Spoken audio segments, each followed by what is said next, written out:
Hello everyone, আসসালামু আলাইকুম। সবার কি অবস্থা, কেমন আছেন? আশা করি আপনারা অনেক ভালো আছেন। আপনাদের দোয়া ভালোবাসে আমরা অনেক ভালো আছি। আজকে রাতে আমি রান্না করব মজার একটি ভর্তা, আর সাথে থাকবে ডিম ভুনা।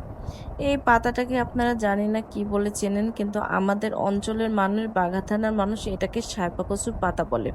এই কচুর পাতাটা কিন্তু ভর্তা করে খেতে অনেক বেশি মজা। আগে যখন গ্রামে ছিলাম তখন কিন্তু এই ভর্তার মর্ম আমি বুঝতাম না। প্রতিনিয়ত আশেপাশে দেখতাম, রান্না করতাম, খেতাম। কিন্তু এই ঢাকা আসার পর থেকে আমি গ্রামের প্রত্যেকটা সবজি, প্রতিটা জিনিস আমি অনেক বেশি মিস করি। আর এই পাতাগুলো এই জন্যই আমি সেই চুয়াডাঙ্গা থেকে আনিয়েছি। মামা যখন গ্রামে ছিল তখনই আমি বলেছিলাম আপনি এগুলো আমার জন্য নিয়ে আসবেন। আর অনেক কিছু নিয়ে আসছে, সে ভিডিওটা আসলে আপনাদের সঙ্গে শেয়ার করাই হয় নাই।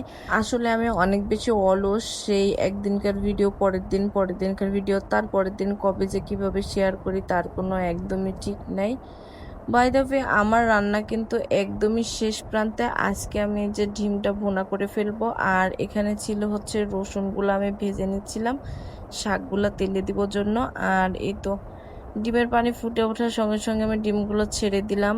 আর এই ভর্তাগুলো এখন হাতে সুন্দর মতো ভর্তা করে ফেলবো।